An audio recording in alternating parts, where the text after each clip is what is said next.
할렐루야. เรื่องนี้ 사랑하고 축복합니다. ก็ขอให้รับซึ่งกันและกันแล้วอวยพรด้วยนะครับ 오늘 부정 새해인데 서로 사랑하고 축복합니다. 인사하시기 바랍니다. นั่นในโอกาสก็วันตรุษจีนแต่ขอเชิญพี่น้องทุกท่านอวยพรซึ่งกันและกันทักทายกันซึ่งกันและกันว่าต้อนรับและอวยพรนะครับ ขอพระเจ้าเกิดพรนะคะขอพระเจ้าเกิดพรนะคะจะบุญพรแม่อาเมน 요즘 대한민국 제가 살던 파주는 영하권 그래서 3도 또 내일은 10도 또 모레는 15도 16도 이렇게 쭉쭉 떨어지는 아주 추운 날씨라고 합니다. เมืองพาจูที่อาจารย์ฮันอยู่นั้นก็ที่ประเทศเกาหลีใต้ก็ช่วงนี้ก็หนาวมากเลยก็ประมาณ-3 องศาแล้วก็พรุ่งนี้ก็จะตก-10 องศาแล้วก็มะรืนนี้ก็จะตก-14 องศาครับ 추운 날에 저희 부부는 태국에 와서 이렇게 편안하게 잘 지내고 있습니다. ที่จริงแล้วที่เกาหลีใต้นะครับผมหนาวมากเลยแต่ทั้งที่ก็อาจารย์ฮันและอาจารย์คิมก็มาอยู่เมืองไทยตรงนี้ก็เลยอยู่สบายๆก็ขอบคุณพระเจ้ามาก 예, 오늘은 하나님의 말씀을 중심해서 응답의 문을 여시는 하나님이라는 주제로 말씀을 พระ 선포하겠습니다. เจ้าอยากจะแบ่งปันในหัวข้อพระเจ้าที่ทรงเปิดประตูแห่งการต่อนะครับ 이스라엘 백성들이 포로 생활을 마치고 이제 돌아오는데 느헤미야 중심으로 해서 무너진 성을 재건하기 시작했습니다. ชนชาติอิสราเอลได้หันกลับมาจากการเป็นเฉลยแล้วก็เพิ่งซ่อมแซมกำแพงด้วยกับเนหามีครับ 이때에 사마리아 총독인 산발락이 성을 재건하는 것을 소식을 듣고 분노하며 방해하는데 이제 힘쓰고 있었습니다. ในเวลานั้นก็สัมบัลลักก็ผู้ว่าราชการมณฑลก็ได้ยินว่าเขากำลังก่อสร้างกำแพงก็เลยโกรธและเดือดดาลมากนะครับ 또 그 곁에 있었던 이제 암몬 사람 도비아도 유대 사람들이 건축하는 성을 여호가 올라가도 무너질 것이다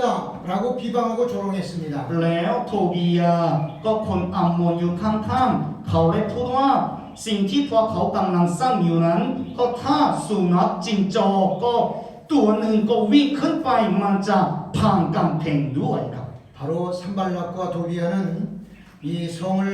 이제 무너뜨리기 위해서 재건하는 성을 무너뜨리기 위해서 연합군을 형성해서 예루살렘을 이제 무너뜨리기 위해서 힘쓰고 애썼습니다. ไม่ว่าจะเป็นสัมบัลลักและโทบียาก็ตามก็ได้ทหารพันธมิตรเพื่อจะทำลายกำแพงที่กำลังสร้างขึ้นอยู่ครับ 이스라엘 백성들은 정말로 큰일 중에 큰일이었습니다. ชนชาติอิสราเอลก็ต้องทำอย่างไรดี 연합군을 물리칠 수 있는 힘이 없었기 ที่ 때문입니다. จริงแล้วพวกท่านไม่มีกำลังใจและพลังที่จะสามารถต่อสู้กับทหารพันธมิตร 이런 어려운 상황 가운데 어떻게 해야 될까요? ก็ยามที่มีปัญหาในเวลานี้ก็พวกท่านก็ต้องทำอย่างไรดี 바로 포로로 생활하다가 돌아온 유다 백성들은 그야말로 전쟁을 준비하고 또 싸움을 준비할 수 있는 이런 그 모든 것이 있어야 되는데 그런 모든 여건이 갖추어지지를 않았습니다. พวกท่านเพิ่งหันกลับมาจากก่อการเป็นเฉลยแล้วก็เพราะฉะนั้นพวกท่านต้องเตรียมที่จะต่อสู้กับทหารพันธมิตรแต่พวกท่านไม่มีกำลังแล้วก็พวกท่านไม่มี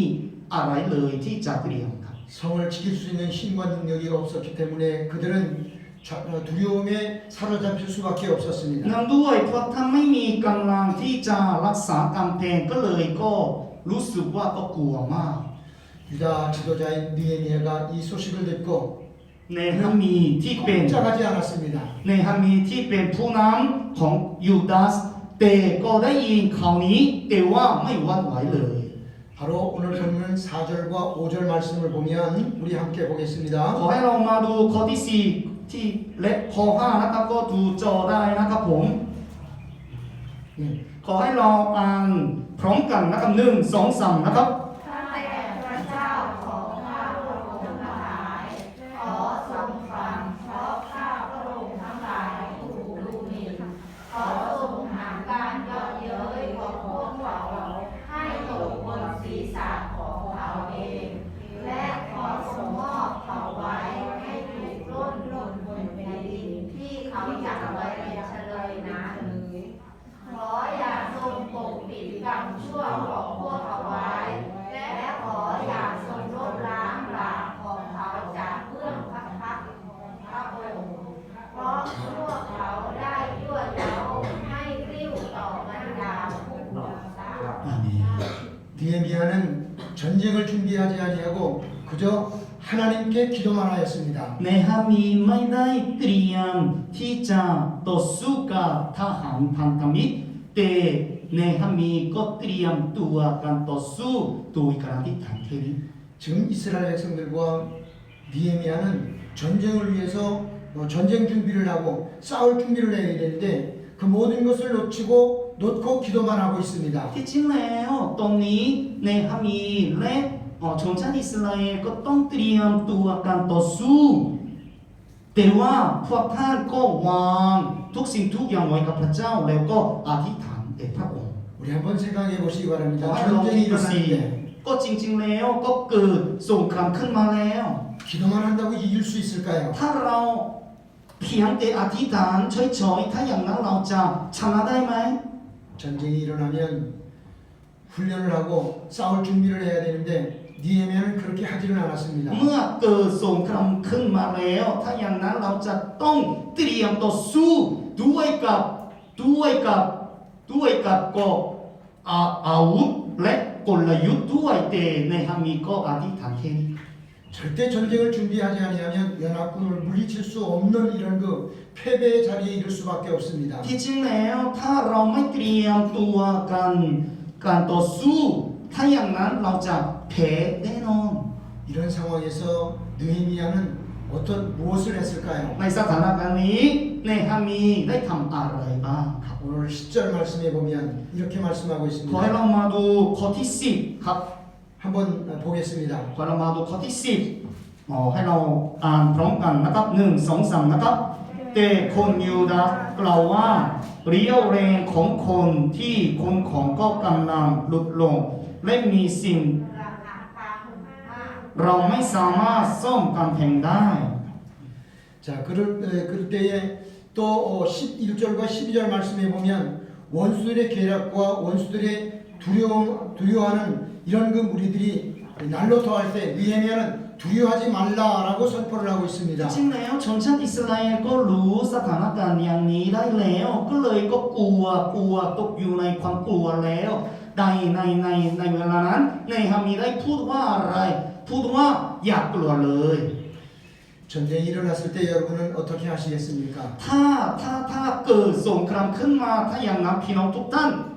จะเป็นยังไงครับ 전쟁을 준비하시겠습니까? 아니면 기도를 จะ 하시겠습니까? เตรียมตัวกันต่อสู้หรือจะอธิษฐานก่อน 이런 상황에서 여러 가지 일들이 일어날 수 ใน 있습니다. สถานการณ์นี้ก็อาจจะมีอะไรที่เกิดขึ้นมาได้ 대적들이 조롱하고 비방하고 하는 이런 그 상황 가운데 두려워하지 아니할 수 있는 사람은 아무도 없습니다. ที่จริงแล้วไม่มีใครที่ไม่กลัวเลยอย่างที่ศัตรูก็เยอะเย้ยแล้วก็ดูหมิ่นนะครับ 그런데 니에미야는 이스라엘 백성들에게 유다 백성들에게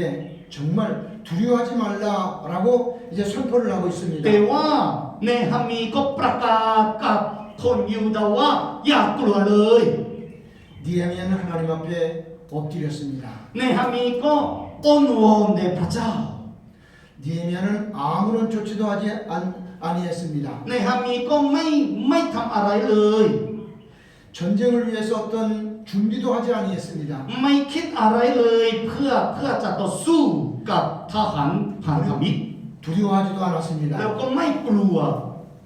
하나님을 믿는 자에게는 무엇이 있다는 것을 느헤미야를 통해서 하나님은 우리에게 보여주고 말씀하기를 원하고 พ 계십니다. ระเจ้าทรงสำแดงให้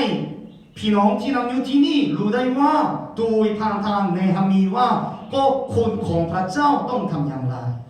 하나님을 믿고 기도하는 자에게는 강력한 놀라운 능력이 คน 나타납니다. ที่รับเชื่อไว้วางใจพระองค์แล้วก็อธิษฐานถ้าอย่างนั้น ก็พระเจ้าทรงประทานฤทธิ์เดชของพระองค์ให้กับเขา 모든 문제를 해결받을 수가 있습니다. แล้วก็แก้ไขปัญหาหมดได้ 느헤미야는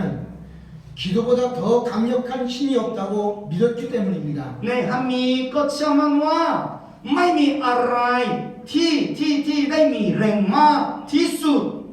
กว่าการอธิษฐาน 그래서 느헤미야는 20절에서 이렇게 말씀을 하고 เพราะ 있습니다. ฉะนั้นเนหะมีก็ได้บอกว่าข้อที่20 보겠습니다. 1 2 3นะครับดูจอได้นะครับ1 2 3นะครับ เมื่อพวกท่านได้ยินเสียงเป่าเขาสัตว์อยู่ตรงไหน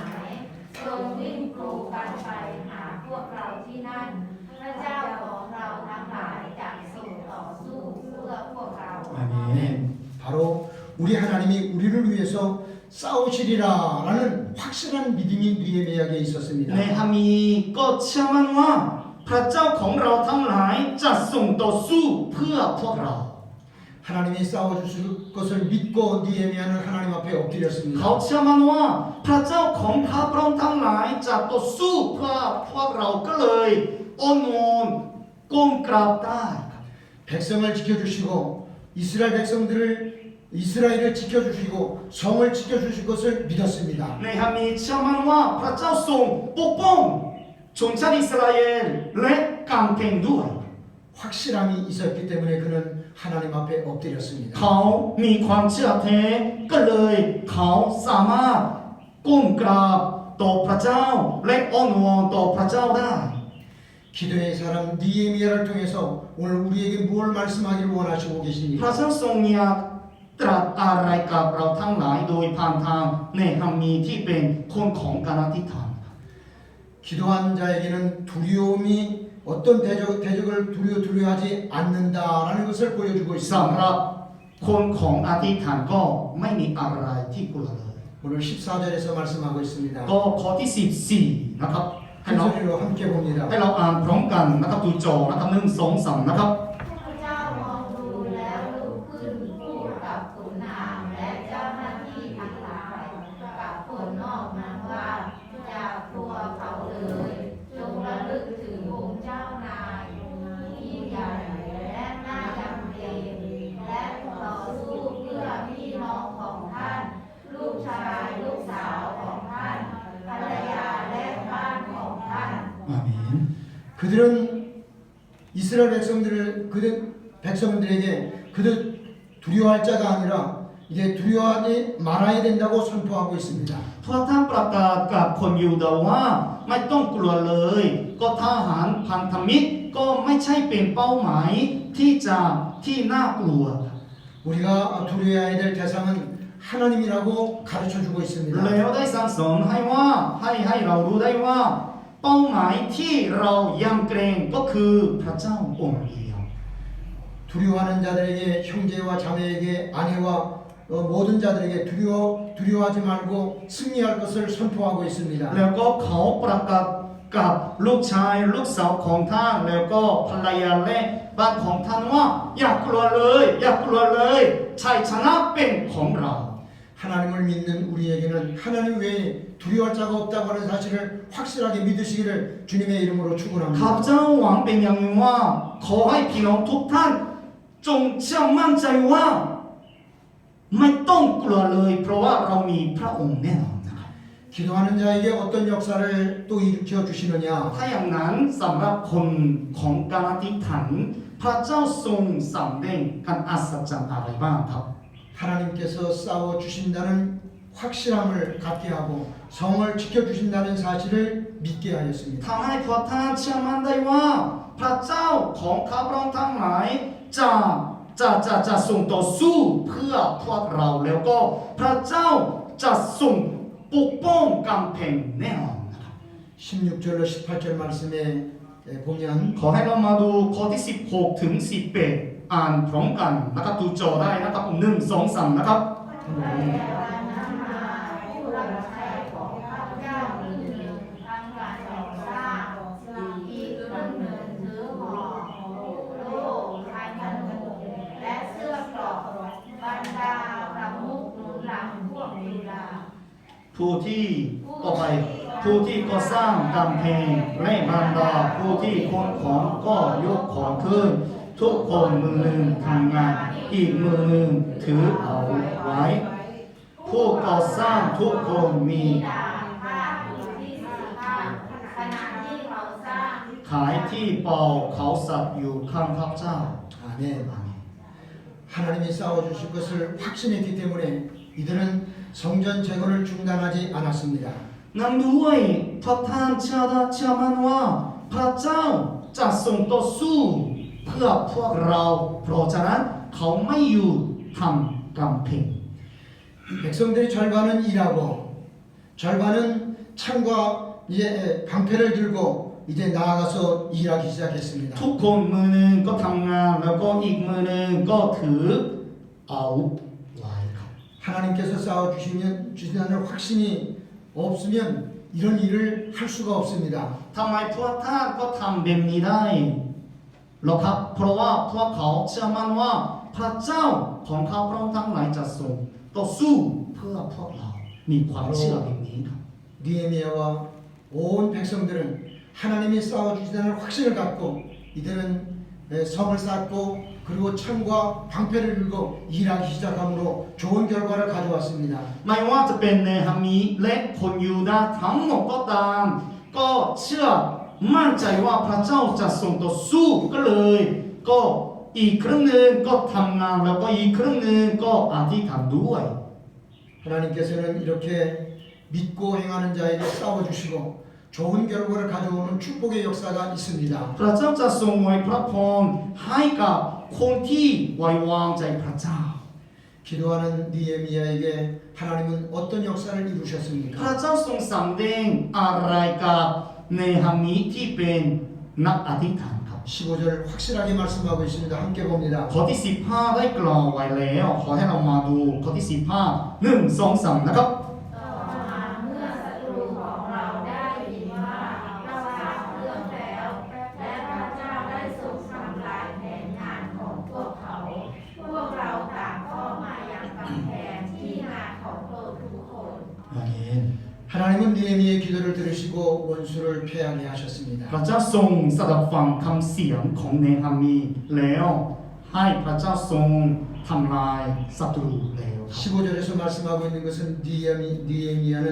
응답의 문이 열렸음을 우리에게 보여주고 ข้อที่ 있습니다. 15แสดงให้เห็นว่าพระเจ้าทรงเปิดประตูของการต่อนะครับ 하나님께서는 그들과 싸워주셨고 พระเจ้าทรงต่อสู้เพื่อพวกเขา 하나님께서는 그들을 위해서 싸워주실 뿐만 아니라 승리의 계가를 부를 수 있도록 역사하셨고 แล้วพระเจ้าทรงทำให้พวกท่านร้องสรรเสริญพระเจ้าได้ 기도하는 느헤미야의 그 모든 것을 응답하시는 응답의 문이 열려졌습니다. พระเจ้าทรงเปิดประตูแห่งการต่อให้เนหามีนะครับ 우리를 위해 이 땅에 계신 예수님께서도 이 세상에서 귀한 사역을 감당하실 때 가장 먼저 하신 것이 기도였습니다. พี่น้องทุกท่านรู้ไหมว่าพระเยซูที่ได้เสด็จลงมาในโลกนี้เพื่อเราก็ได้ทำอะไรก่อนตอนที่พระเยซูได้ทรงทำพันธกิจนะครับ 사랑하는 사교 성도 여러분, ก็ขอให้พี่น้องที่รับในองค์พระผู้เป็นเจ้านะครับ 오늘은 구정입니다. วันนี้เป็นวันตรุษจีนครับ 한 해를 시작하는 첫날입니다. ที่จริงแล้วสำหรับคนเกาหลีนะครับ ก็วันนี้เป็นวันปีใหม่นะครับ 하나님의 전에 나와 예배하는 사랑하는 성도들에게 말씀하기를 원하고 พ 계십니다. ระเจ้าทรงอยากตรัสพระวจนะธรรมของพระองค์ให้กับประชากรของพระเจ้านะครับ 한 해를 시작하는 이 시점에서 เนื่องในโอกาสว่าวันปีใหม่สำหรับคนเกาหลีจริงๆนะครับผม 느헤미야나 이스라엘 백성들에게 원수들이 많이 있었던 것 같이 ก็ที่จริงแล้วในฮามีและคนยูดาห์แล้วก็ชนชาติอิสราเอลด้วย ก็ ก็มีใครบ้างข้างๆนะครับมีแต่ศัตรูครับ 우리에게도 원수와 여러 가지 문제들이 있을 수가 있습니다. จริงๆแล้วในปี 2023 นี้ก็เราอาจจะเจออุปสรรคหรือก็มีปัญหาได้นะครับ 우리들을 넘어뜨리는 원수들이 있다는 사실입니다. ก็ที่จริงแล้วมีศัตรูแน่นอนนะครับผม 비웃는 세력도 있을 것이고 อาจจะมีคงจะมีก็คนที่เยอะเย้ยกับเรา 무시하는 조롱하고 무시하는 세력도 있을 คง 것이고 อาจจะมีก็คนที่ดูถูกดูหมิ่นด้วยนะครับ 우리의 삶을 불행케 만들려고 하는 세력도 있을 것이고 อาจจะมีคนที่ทำลายชีวิตของเราด้วย 세상을 살아가는 데 있어서 힘들고 어렵게 하는 세력들이 분명히 있을 것입니다. อาจจะมีพวกอุปสรรคต่างๆด้วยนะครับในปี 2023 นี้นะครับ 우리는 이것을 이길 수 있는 힘이 없습니다. ที่จริงแล้วเนี่ยก็ด้วยความสามารถของเราก็ไม่ต่อสู้กับสิ่งเหล่านี้ได้เลย 무너지면 분명 불행할 수밖에 없습니다. ถ้าเราวันไหวเลยถ้าเราก็ร่มสลายเลยถ้าอย่างนั้นเราไม่มีความสุขเลย 무너지면 시련 속에 살아갈 수밖에 없습니다. ถ้าเราร่มสลายเลยถ้าอย่างนั้นก็เราจะดำรงชีวิตอยู่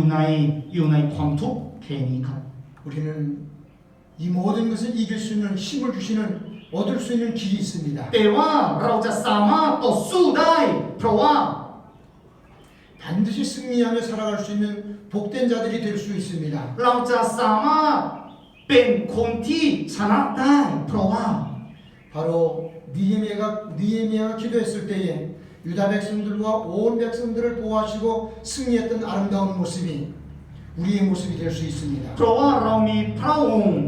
แน่นอนเหมือนเนหามีก็มีพระองค์ก็เลยเนหามีก็อ้อนวอนแล้วก็ก้มกราบทดทุนต่อแด่พระเจ้านะครับ 기도하는 자에게는 반드시 하나님이 역사를 하고 계십니다. พระเจ้าทรงทำงานให้กับคนของการอธิษฐาน 하나님이 싸워주시면 우리는 승리자가 될 수 ถ้า 있습니다. พระเจ้าทรงต่อสู้เพื่อเราถ้าอย่างนั้นเราจะชนะได้แน่นอนอาเมนไหมครับ 이 세상에서 하나님을 이길 대상은 아무도 ใน 없습니다. โลกนี้นะครับไม่มีใครเลยที่จะสามารถต่อสู้กับพระเจ้าได้ 오직 하나님 외에는 없습니다. มีแต่องค์เดียวพระเจ้าองค์เดียว 오직 하나님은 승리자이고 모든 문제를 해결할 수 있는 능력자이십니다. โดยเพียงแต่พระเจ้าองค์เดียวก็เป็น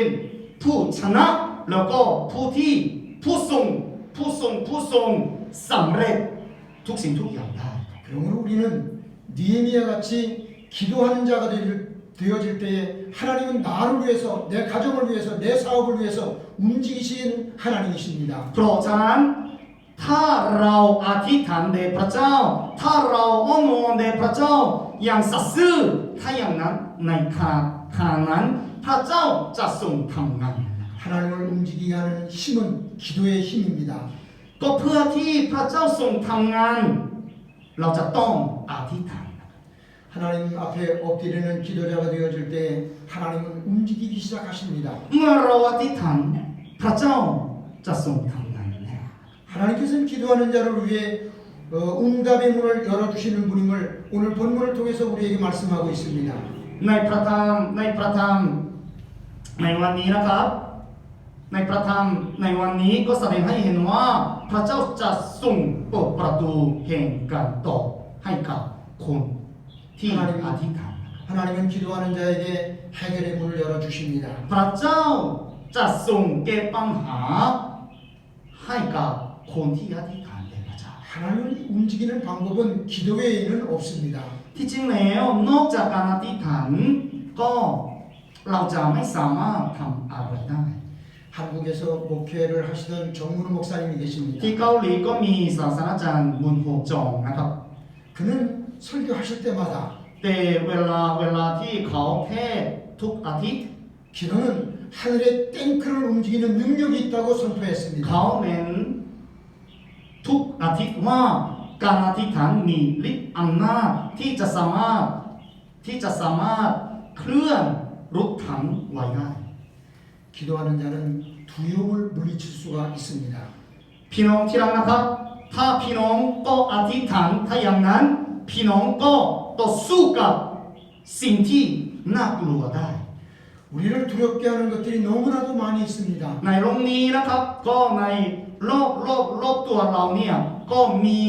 อะไรเยอะมากที่ทำให้เรากลัวมาก 그 두려움에 사로잡히면 아무것도 할 수가 ถ้า 없습니다. เรากลัวถ้าอย่างนั้นก็เราไม่สามารถทำอะไรได้เลย 비전도 가질 수 없고 เราไม่สามารถมีนิมิตหมาย 꿈도 이룰 수 ได้ 없고 เราไม่สำเร็จ 성장도 할 수 없고 เราไม่สามารถเติบโตได้เลย 이 세상에서 복된 삶을 살 수가 เรา 없습니다. ไม่สามารถดำรงชีวิตอยู่ด้วยพรของพระอง 내 ค์ได้ 마음을 두렵게 하는 것을 물리칠 수 있는 능력은 기도 외에는 없다고 성경은 มี 말씀합니다. อะไรที่ทำให้เรากลัวมากก็เราจะต้องต่อสู้สิ่งที่น่ากลัวในชีวิตของเรามีแต่อะไรครับการอธิษฐาน 두려움을 물리치면 승리의 계가를 부를 수가 있습니다. ถ้าเราไม่กลัวถ้าเราต่อสู้กับสิ่งที่น่ากลัวถ้าอย่างนั้นเราจะร้องเพลงสรรเสริญพระเจ้า 말씀을 준비하다 보니까 영국에서 전쟁이 일어났을 때의 승리의 계가를 불었던 아름다운 예화가 있습니다. ก็เวลาที่อาจารย์ก็เตรียมก็คำเทศนานี้ก็มีเรื่องที่สมัยโบราณก็เวลาที่เกิดสงครามที่ประเทศอังกฤษนะครับ 1982년에 영국과 아르헨티나가 싸우는 มี 전쟁이 มี 있었습니다. 1982ก็เกิดสงครามระหว่างประเทศอังกฤษกับอาร์เจนตินานะครับใช่ไหม 그 ครับ 전쟁할 때 영국에 함대를 탄 함장이 있었습니다. ก็ตอนนั้นก็มีเรือแล้วก็มีหัวหน้าในเรือนะครับ 그는 예수를 믿는 사람이었습니다. เขารับเชื่อพระเยซูแล้ว 하나님을 전적으로 의지하는 เขาไว้ 자였습니다. วางใจพระองค์แน่นอน 그는 한 손에 지휘병을 들었습니다. เขามือหนึ่งของเขาก็มีอาวุธนะครับ 성경을 들었습니다. แล้วก็อีกมือหนึ่งก็มีอะไรบ้างครับพระคัมภีร์ด้วยครับ 전쟁으로의 두려움이 엄습할 때 그는 성경을 들고 하나님 앞에 엎드려 ตอน 간구했습니다. ที่เขาเวลาที่เขาก็กลัวเพราะสงครามเกิดตอนนั้นก็ถือพระคัมภีร์แล้วก็อ้อนวอนแด่พระเจ้า 그러므로 전쟁에 승리한 아름다운 เพราะ 이야기입니다. ฉะนั้นเขาชนะหรือเปล่าชนะแล้ว 어떤 두려움도 기도로 물리칠 수 있습니다. ก็ถ้าเราอธิษฐานแด่พระเจ้าถ้าอย่างนั้นเราสามารถทำลายสิ่งที่น่ากลัวได้ 하나님은 구하는 자에게 응답의 문을 활짝 열어주십니다. ถ้าเราอธิษฐานแด่พระเจ้าทรงตอบให้แน่นอนนะครับ 언제 어디서나 구하는 자에게 모든 소원을 들어주시는 ไม่ 하나님입니다. ว่าจะทำอะไรก็ตามอยู่ที่ไหนก็ตามถ้าเราอธิษฐานพระเจ้าทรงตอบให้แน่นอนนะครับ 새해를 맞이해서 우리 모든 성도들의 마음 가운데 하나님 앞에 응답받기를 원한다고 하면 기도하시기를 바랍니다. พี่น้องที่รักนะครับ ถ้าพี่น้องทุกท่านอยากจะได้รับการตอบจากพระเจ้าถ้าอย่างนั้นขอให้พี่น้องทุกท่านอธิษฐานแด่พระองค์ 니에미아는 하나님 앞에 기도하는 가운데 52일 동안 성막을 완전하게 재건하였습니다. ก็เวลาเนหามีก็อธิษฐานแด่พระองค์ก็เนหามีก็สำเร็จในการซ่อมแซมกำแพงเป็นเวลา52วันแล้ว 이 기간 동안 하나님께서 백성들 모든 백성들을 또 유다 백성들을 책임져 주시고 승리의 계가를 부를 수 있도록 ใน 축복하셨습니다. เวลานี้พระเจ้าทรงรับผิดชอบกับคนยูดาสและเนหามีก็คนทุกคนให้มีชนะได้ 하나님은 구하는 자를 책임져 주십니다. พระเจ้าทรงรับผิดชอบให้กับคนที่อธิษฐานแด่พระเจ้า 하나님 앞에 엎드리는 자를 이제 책임져 주시고 구함의 응답의 문을 열어 พระ 주십니다. เจ้าทรงเปิดประตูแห่งการตอบให้กับคนที่อธิษฐานแด่พระองค์ 제가 사교에 온 지 한 달 열흘 됐습니다. จริงๆแล้วอาจารย์มุนฮานก็มาอยู่สเกลก็ประมาณ1 เดือน15 วันแล้วนะครับ 와서 보니 좋은 점들이 많이 ก็ 있었습니다. มาดูสเกลแล้วก็โอ้ยก็มีข้อดีเยอะมากมาย 찬송을 열정적으로 부릅니다. ก็สมาชิกเราทุกท่านก็ตั้งใจร้องสรรเสริญพระเจ้า 예배도 아름답고 예쁘게 드립니다. แล้วก็ตั้งใจนมัสการแด่พระองค์ด้วยสุดจิตสุดใจสุดกำลังนะครับ 금요일 날 되면 오후 4시 40분이면 또 기도회도 있는 것을 보았습니다. ก็ทุกวันศุกร์ก็16:30 นาทีก็มีประชุมอธิษฐานด้วย 이 기도회는 소중한 기도회입니다. รู้ไหมว่าประชุมอธิษฐานในวันในทุกวันศุกร์นะครับก็เป็นสิ่งที่สำคัญมาก 니에미아가 엎드렸던 아름다운 모습과 같이 당시- 금요일 날 나와서 함께 기도하면 좋은 일들이 있으리라고 저는 ตาม 확신합니다. ที่ในฮัมมีก็อ้อนวอนแด่พระเจ้า ก็ขอให้พี่น้องถ้าพี่น้องก็มาอ้อนวอนแด่พระเจ้าทุกวันศุกร์ถ้าอย่างนั้นพระเจ้าจะทรงเกิดอัศจรรย์ขึ้น 금요일은 모든 일을 일찍 멈추고 주의 전에 나와서 함께 마음을 모아 기도하면 교회와 가정과 개인에게 큰 은혜와 축복의 역사가 있을 줄로 믿습니다. ข้าพเจ้าท้าทายกับพี่น้องทั้งหลายว่า